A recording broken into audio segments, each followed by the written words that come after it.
Welcome everybody to another community AMA here in the Immutable X Discord, where we spotlight different projects building on Immutable every week. We want to connect to the people and communities behind these projects and bring you updates directly from the people themselves. And today we're chatting with Miguel from HRO and also Mark from Kolex later on. But super excited to have you. Thank you for coming, Miguel.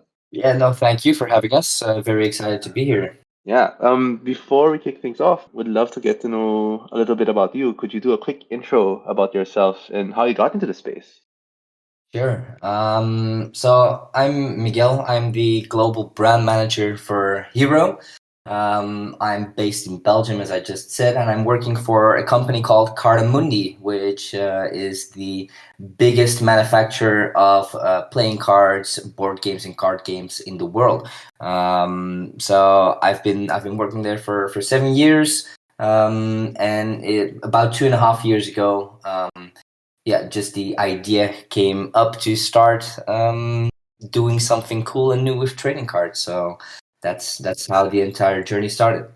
Got it. Cardamundi. I remember that we were speaking with Bicycle, who was also in the Cardamundi group. Is that right? Yeah, we acquired United States Playing Card Company, I think around 2 years ago or something. So Bicycle indeed is part of the bigger Cardamundi group. Yeah. Got it. Okay. What's your background in the NFT space? Are you also very much into NFTs and crypto, or is it purely for the job? So I've been into crypto since a year, or let's say 1.5 years myself. It's more through Mark and the team, and of course the project that I got into it. As you can see through my profile picture, that's like a Hopper and NFT project as well. So I'm looking here and there, getting into the community the last couple of years, and very intrigued by the space and very excited about the possibilities that the technology itself will bring. I think we're just at the very beginning of a very big journey, and we're all still so early, and we haven't seen the best of this technology yet. And obviously, could you tell us a little bit of a story behind Cartamundi and Warner Brothers and coming together to launch this project called Hero? Yeah, sure.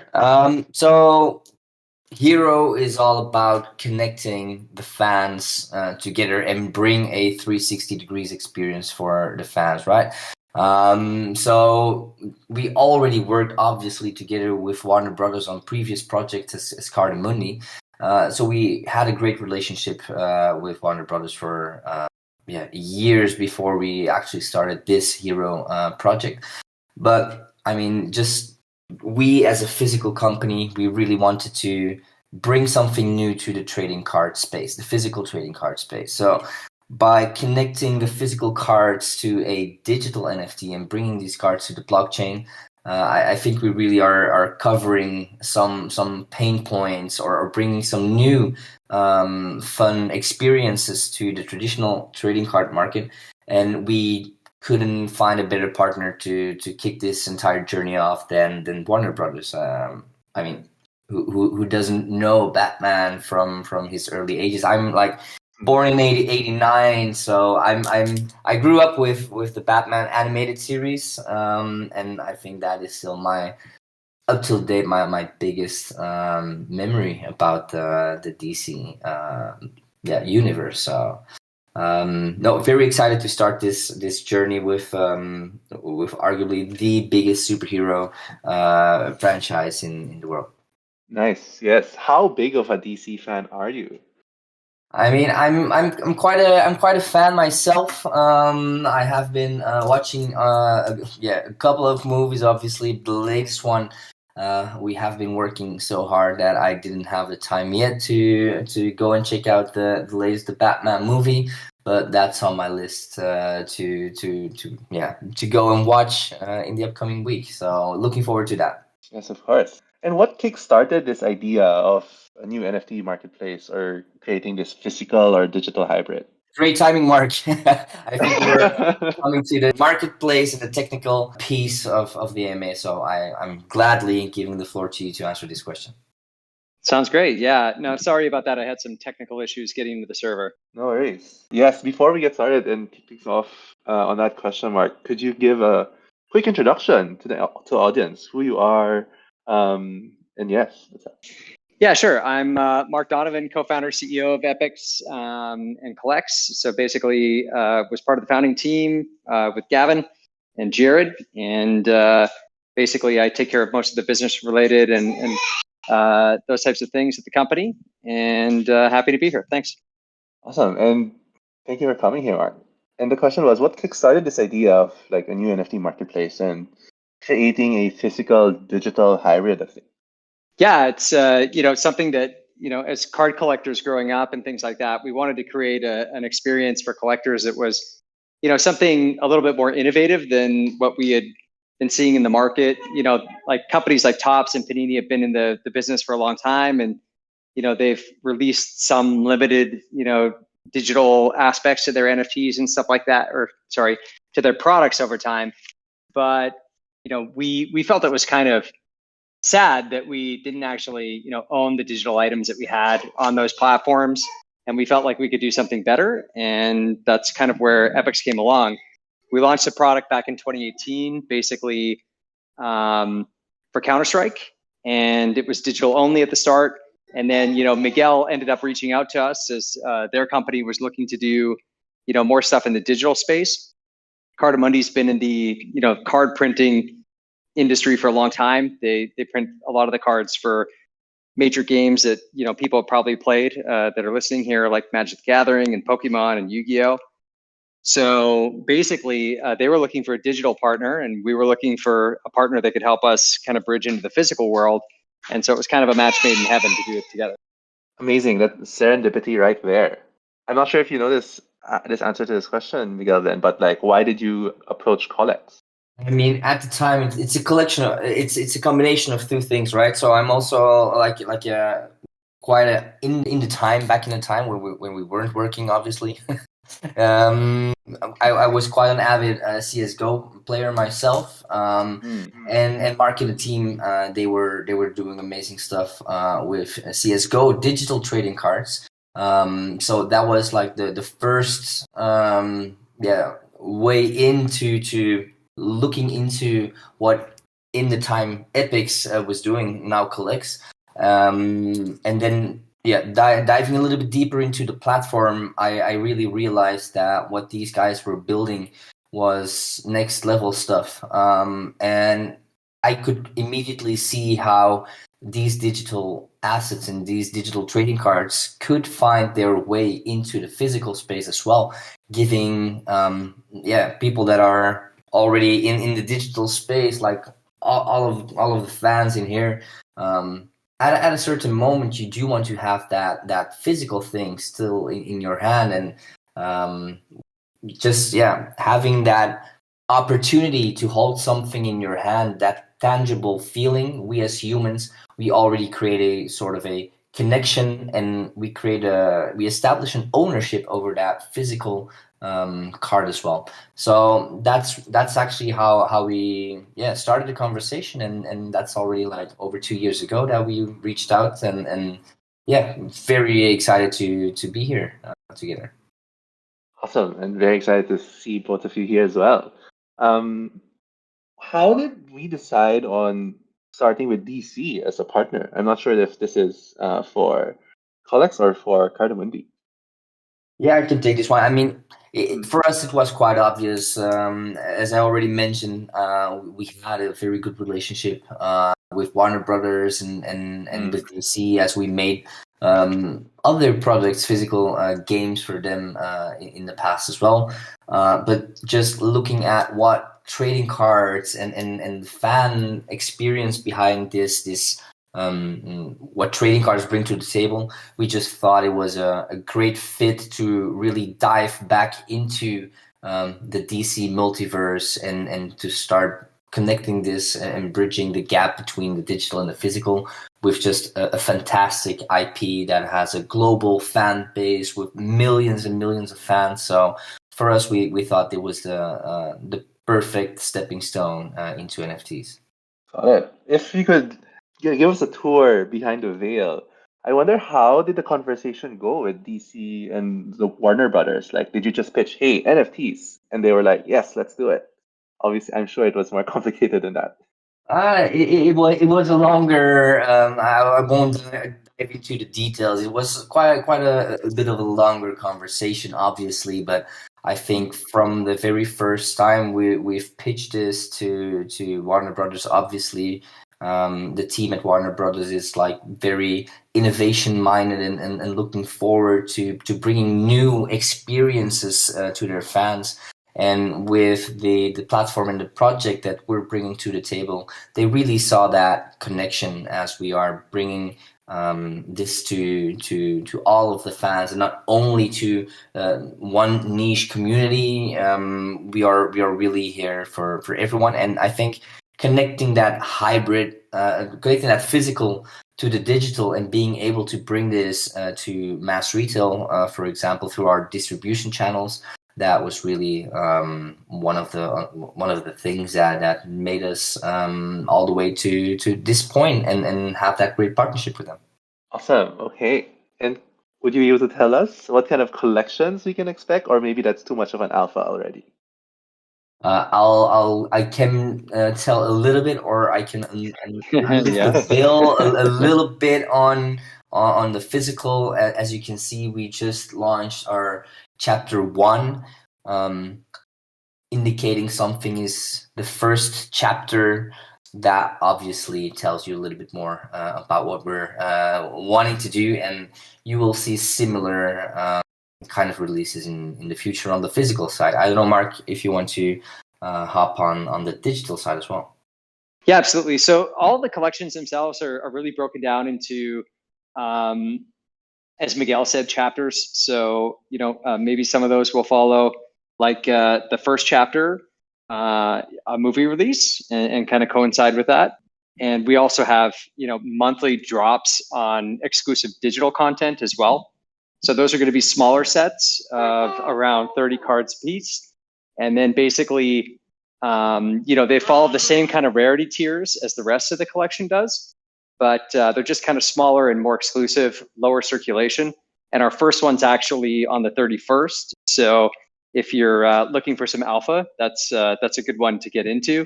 And we may also have a quick announcement about that here in a little bit, which I promised Miguel would make. Awesome. Good. Can we already get the alpha? What's the announcement?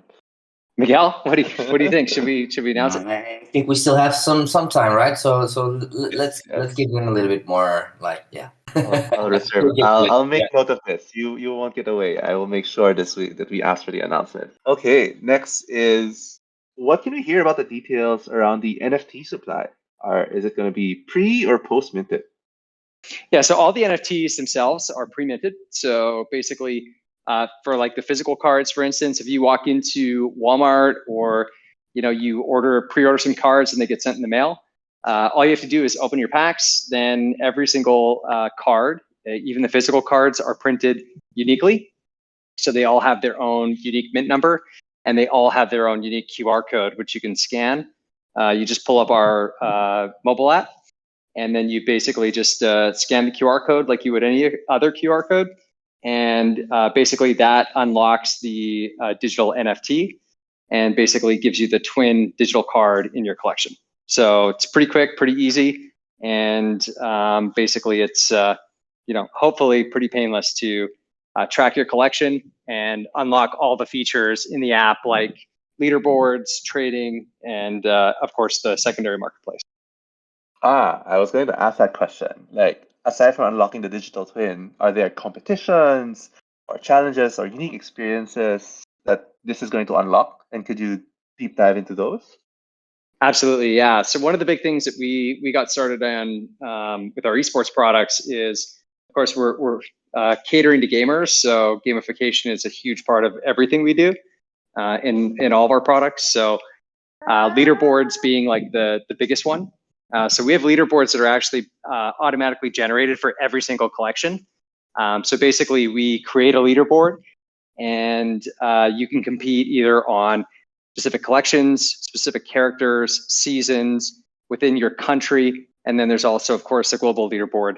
And for each of those leaderboards, we do rewards at different time frames. And then we also do completion rewards and things like that if you complete sets. There's a ton of ways to compete and kind of get rewarded in the app.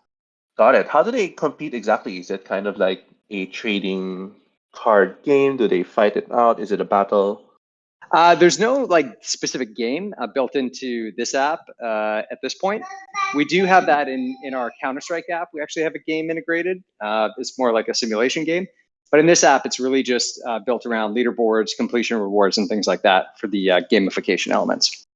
Got it. Got it. Okay. So completing something like the Justice League set will give you more points for the leaderboard. Is that right? Yeah, so that'll give you a completion reward. And then for the leaderboards themselves, every single card has a trophy score based on that card's rarity tier. So, like mythics would be the highest, commons would be the lowest in the rarity tier. And then you also get a higher trophy score for a low mint number. So even if you get a common card, if you get like an A1 common card, that can be very, very valuable because people who want to compete on the leaderboards, they use that to increase their leaderboard score. So you want to get as low a mints as possible for every card in your collection in order to maximize your leaderboard placement. And so that creates this like fun game of people really having to grind out like trades in the marketplace and stuff like that. So it gets pretty exciting, especially right before leaderboard locks for big completions and big like exclusive giveaways for cards and things like that. Because everybody's got to get their trades in kind of last minute, and we kind of make community events out of them too, so it's a lot of fun. Oh, that sounds amazing. Also, think about it like this, right? We've printed over 6.5 million cards. The entire set contains 155 cards for this first physical chapter. So there's only 155 A1s in the physical set, which is even lower than our mythic tier, for example. So just making that calculation makes it very worthwhile looking for the very low mint numbers. And correct me if I'm wrong, Mark, but I think everything below A100 is being regarded as a premium mint in the app and also gets recognized like that. So it's really worthwhile looking for the lower mints. Everything sub 100 is very clean, yeah. Absolutely, and there's usually a lot of celebration whenever an A1 is found out in the wild too. There's a lot of fanfare. Oh, what's an example of a celebration that you found interesting?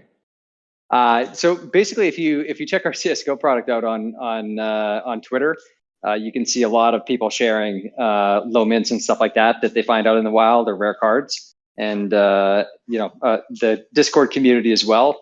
If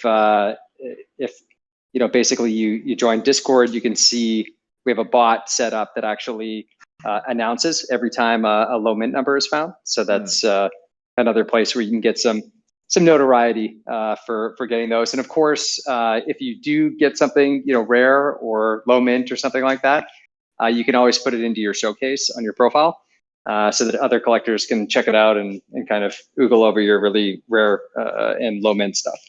Got it. And when you say it's found in the wild, is it only through packs that they get this, or are there other venues that they are able to find rare cards or something interesting? Yeah, so today it's through packs or through basically the secondary market trading, or the other way to get mints, especially low mints, is through these completion rewards and also the leaderboard rewards. So like, for instance, if you get a leaderboard reward, if you're like a top 100 or something like that for a collection, let's say you finish number 10, you'll get the number 10 mint for that reward card. So if you're number 1, you get the number 1 mint, and so on. Ah, that's amazing. Okay, so definitely everybody would want to be number 1. Got it. Well, you'll have to compete with me, but good luck. Ooh, challenge accepted. Challenge accepted. I love it. Next is challenges. Could you tell us more about that? Like, is there seasonal or weekly things that they can do aside from leaderboards? Are there different challenges that people can look forward to? Miguel, what do you think? Yeah, I think our team is doing a great job crafting all of these different challenges. So we're not only sticking to leaderboard challenges, but you will hear more about what we have in store for you guys when it comes to challenges moving forward. Let's say everything will always be related to your fandom and to the passion So keep an eye out for all of our social channels, and yeah, I hope the one that interacts with us the most can obviously win. Amazing. What are you cooking up? Is there anything you can already share? Anything high level to get people excited? More information to come very, very soon. There's an entire team working in the Discord, so keep an eye out on in our Discord. There will be a lot of fun stuff to do and experience in Discord. So I won't be able to really share too much about it at the moment. Okay, no worries, no worries. I had to try. Next is any demos or videos. Is there anything that we can share to the audience today that could give them a taste of what they can expect? We can do something a little bit later. Not live at the moment, but I will keep you guys posted. So Mark will join the stage. Hey Mark, introduce yourself, man. What's up, everybody? Thanks for joining. Thanks for having me in. Unfortunately, this is like very anticlimactic. I'm picking up a kid from daycare right now, No so worries.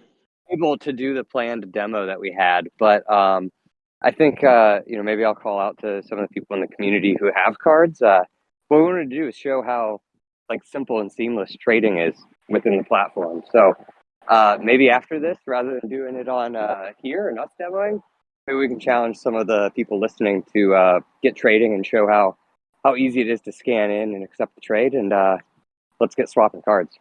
Yeah, that'll be amazing. We can just post links later on. Sounds great. Yeah, we could maybe get some links to some of the videos that have been done by the community too, and post them into the chat here or something like that. Yes, that'll be great. And if anybody's in the community, oh, there you go. People are already posting stuff. So yes, feel free to show off. I knew they had my back. You guys can kick me off the stage because I dropped the ball, but I'm still listening in. No worries at all. In that case, let's get into the next part of the AMA, which is the community questions, which is something everybody just wants to ask as well. This is the first one is from Marlodon. Will you guys be attending any conference in the UK, Comic Con or DC Con?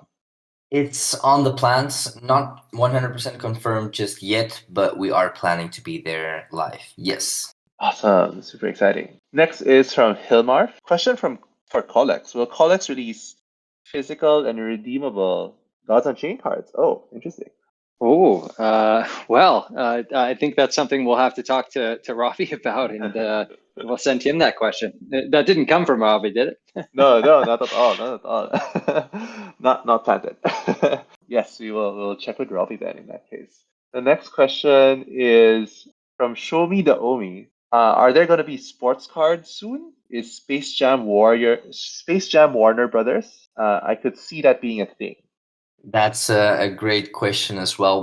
I can't go into the sports cards question. That would be very cool, right? But I can't go into that. If Space Jam is Warner Brothers, I think so. Yes. Something for the future. Next is another question from Marlodon. What percentage of stock were released for the pre-orders? I think around 1/6 of the entire stock was for pre-orders, so still a lot of cards that will be available at Moss retail or ecom. Got it. And next is from Alex and Crypto. Is there any chance we can get an exclusive card sale for Europe, India, and Canada on the next sale? That's a very specific question. No,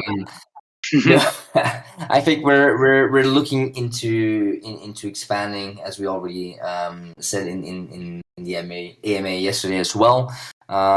So I know it's like the worst answer to give, but stay tuned, guys. We're working on this internally to expand as quickly as possible, but we also have to do our due diligence to make it like a great experience for you guys as well, right? So stay tuned. I know it's not the answer you want to hear, but as soon as we have more information, we can share it with you. No worries. Next is from Heroic. Is your IMX wallet connected to the Hero app? So when you scan your QR code, the NFT is just transferred to your wallet. Is that how it works? Yeah. So basically, when you first sign up to the Hero app, you don't need to connect with a wallet. but you can connect your IMX wallet and basically move your items out to IMX if you want to.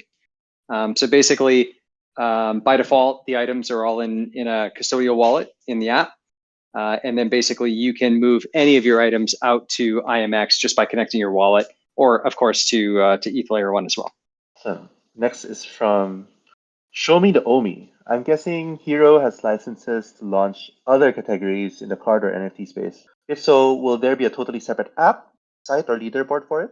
Very good question. I think looking forward, there will be more stuff to come. How this will all work out, we'll keep you guys tuned as well when it comes that far. Great. Next is from Jonas. Will you be able to add the artist's name to the card? Or is there a reason the artists who draw the cards are not there? So all of these artists that you see here, they obviously work for Warner Brothers or DC. So due to contractual reasons, we're not always allowed to add these magnificent artists on the card themselves. But stay tuned because some cool artists will appear in next collections. Got it. The next one is from Dab. I'm not quite sure what this is about, but the question is support being prioritized currently? Yes. Let me be very direct in this answer. Yes, and yes. We have an entire team working on this. A couple of questions might have a little bit of delay, but there is an entire team working on this like day and night. So there's a lot of focus on support on both consumer side as well as on the tech side as well. Next one is from Vivi Las Vegas. Any date on chapter 2? Stay tuned. there is an idea. Obviously, we're working hard on it at the moment, so maybe that gives you an indication of when it might drop. Got it. And next is from Tyrus. Is there any plans to release a token? Obviously, such a crypto question. At the moment, very transparently, no. It's on our list to start thinking about, but at the moment, as I just said, our focus is on getting our first chapter, to bring that to you guys, and all our focus is going into this, and the entire tokenomics thing is something we can look at in the future. Cool. And obviously, tokenomics always on someone's mind in these animes. Next is Reef. Is there anything different in the pre-orders versus the regular release? Is it a price difference or anything else? There is no specific difference when it comes to the actual cards, but stay tuned. Maybe there will be some pre-order, some additionals there, but I can't promise anything at the moment. The product is the same pre-order and the available stock afterwards. Got it. Awesome. Next is from the Stampede. Will there be physical cards available for the digital drops? Good question. This is on our roadmap, actually. So, Hey. Go ahead, Mark. Go ahead.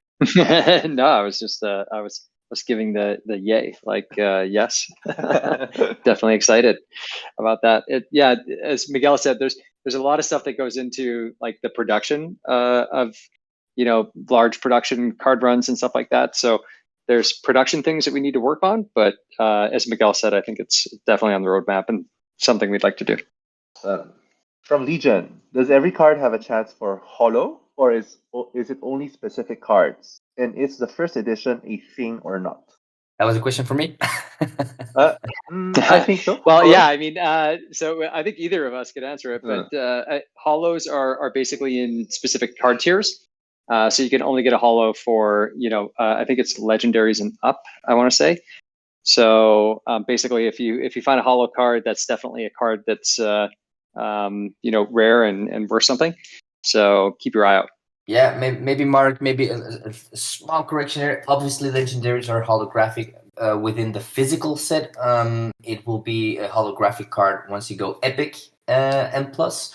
So it will be epic and legendary cards. So there's even more holographic cards for people to find in their packs. There we go. Nice. Okay. From Marlodon again, will the digital NFT drop be the same NFTs that can be purchased in card format? It will not. They will be exclusive content. So the first drop is actually first digital drop is actually all based on the Batman universe. So it's all characters and different, eras and things like that from the Batman universe. And so it's like all exclusive content, and the rewards are based on actually the most recent the Batman movie. So it's pretty cool content. Got it. So it'll be completely different. So they need to collect both of them, the physical and digital NFTs. Is that right? Next is from Sir Aaron. If a physical card's QR code never gets scanned in the app, is there a chance the NFT version will be pulled from the drops? I'm not sure I follow that. So the physical cards are all tied to a digital NFT. So those are all pre-minted. But if a physical card is never scanned, that digital NFT will never be released into circulation. So there would be no chance of that. On the digital side, obviously when we release those packs, people have the choice of whether they want to open their pack right away or whether they want to keep it or even sell it on the secondary market. So there's a chance that those cards may stay out of circulation for a long time. But you'll always be able to see, which cards have been unpacked and which ones are still remaining in packs. So you'll get a pretty good sense of what remains out there, which is kind of a fun game in and of itself to play when you're collecting. And imagine 10, 15 years from now, somebody getting a random pack that's physical and then opening it and then, oh, finally it's open. That'll be super fun. Yeah, there's the A1. Yeah, exactly. Next is from David. Is there a limit to how many times you can trade back and forth amongst the same users with the same card to fulfill any daily quests? So we tend to discourage actively anyone doing things like botting or collusion in order to fill things out. We want people to play the game mechanics that we have in a fair and honest way. So that's important for the community. So I don't want to make a specific, statement on terms of service or things like that, but just that blanket statement, I think, should give people an indication of what they should and shouldn't be doing. Next is from Zero Cool. Is there a timeline for when we can expect new countries to be onboarded? There's not a fixed timeline yet. Again, I can only repeat the same answer here. We are working day and night on this to make it happen, guys. So we'll be there as soon as we can possibly can.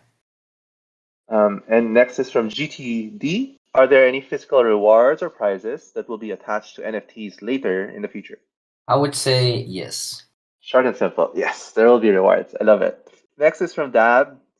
Any intentions of creating other items outside of cards?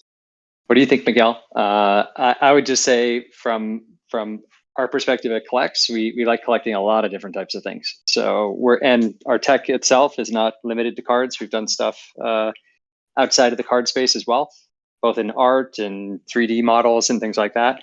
But on this project specifically, it's all trading cards. Ooh, Miguel, is there anything in the works for Hero? It's okay if you can't say for now. There's not a lot I can say, but I think I'm someone who's like a little bit broader minded than only cards. Got it. Ooh, nice hint there. Next is from Famas. When will packs become available in stores? And also, what will the pack sizes be? Are we still able to purchase the mega box? On the actual timings on when those packs will be available in stores, just keep an eye on our channels. I think we're still aiming for mid of April. So that timelines, I mean, that's something you can keep a check on our website. About the pack sizes, yes, there will be the same pack sizes that were available during the pre-sale will also be available at mass retail. Great. And next is from Raj. Will the rarities of cards be distributed equally globally? Yes. So we didn't. I mean, we are not having a specific US or UK patch, and we load these packs with lower min numbers or high rarities. That's just not how it works, right? So there's an even distribution, and everything is being distributed evenly through the entire collection, and then randomly being shipped to all of the different locations around the world. Next is from Traps Wellington. If new IPs launch, will the name of the app change away from DC Cards by Hero, or will we need to download new apps for each one? I think this was kind of touched on from an earlier question already. Yeah, exactly. I think last time there's not a definitive answer to this, so we will communicate about this when we are at that point. Awesome. Next question is from David. Why do you think your product will be successful long term as other companies begin to offer similar physical digital hybrid features? How do you plan to separate yourself from other projects? Good question. No, I think that's a very good question. I think first of all, from our end at Cardamundi, obviously, we're a company that dates back to the 1700 guys. So we're a company that has been in this game for a very, very long time. And we are a company that always has been able to reinvent itself and to be on the verge of innovation when it comes to everything printing and digital.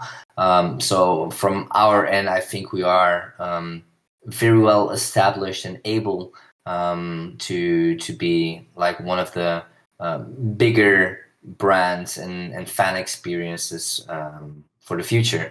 I don't know, Mark, if you have some views on this for the long term as well. Yeah, I think as Miguel said, when we were looking for a partner to work with, Cardamundi's history and experience in creating physical products was a huge draw for us. I think on the Kolex side, a lot of staying ahead of the game is just really focusing on product development and building a great user experience. And on top of that, really just focusing on ways to reward collectors and really make them the centerpiece of the experience. I think that some companies kind of lose that focus along the way for various reasons, and we're just really doggedly focused on that and trying to build value for people at the end of the day. Yeah, definitely. Next is from Blue Tube Stock. This is a clarification on Holo cards. He wants to know, are Holo cards only for legendary or mythic, or are there other Holo cards?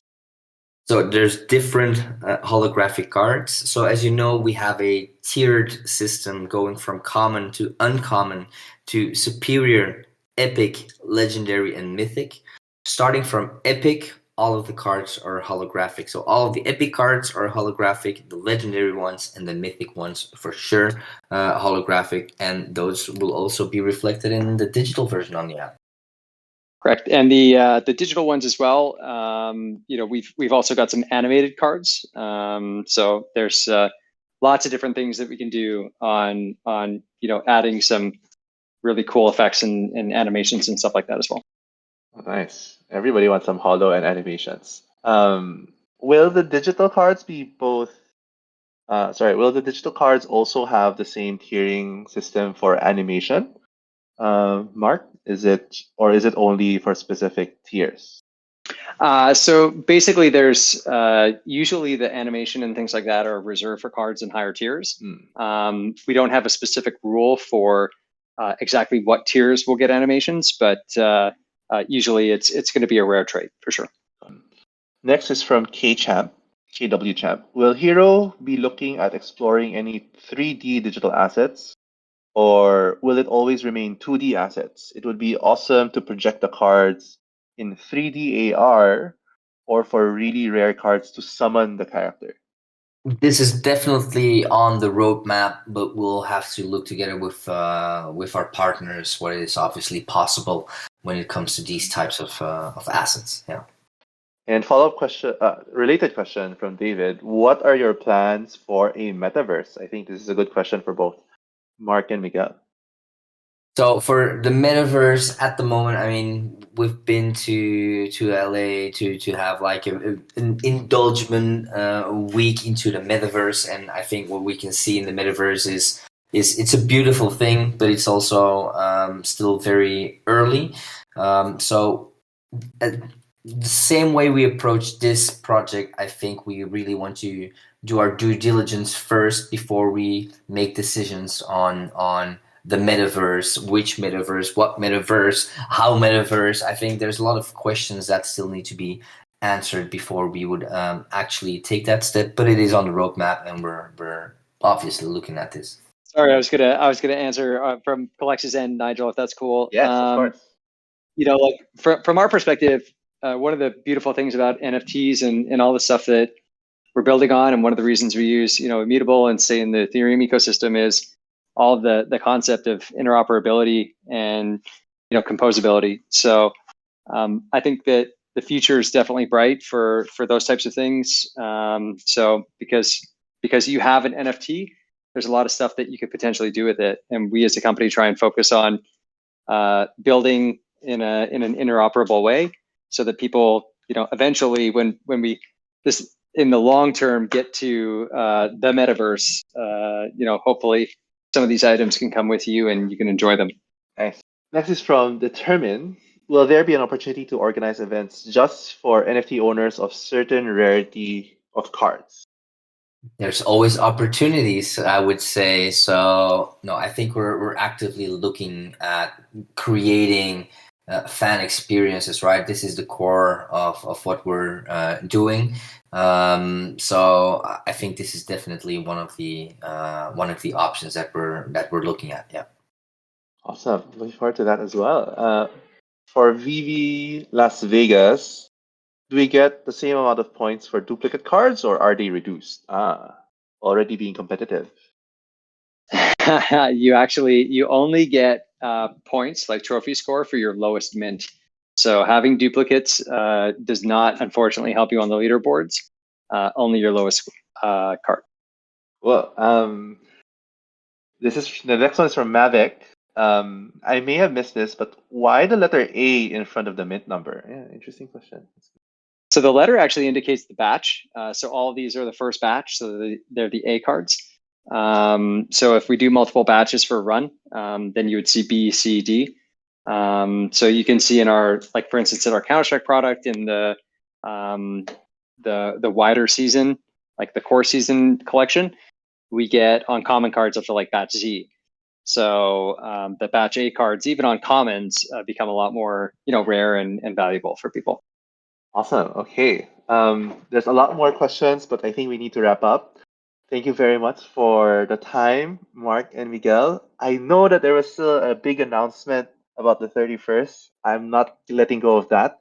Can anybody share that before we end up the session? Good job, Nigel. No, yeah, Mark said I was sharing some things with you guys. So yeah, I will. The drop that happens on the 31st of September, what I'm saying, the 31st of March, there will be some whitelist spots available for the Immutable X community. So we will share right after this AMA, we will share how many spots and how you can enter the whitelist specifically for the IMX community. So I'm very happy and excited to share this. I'm very happy with the collaboration we obviously also have. I don't know, Mark, if you want to go a little bit into more detail about the whitelist and how it works, or I mean, yeah.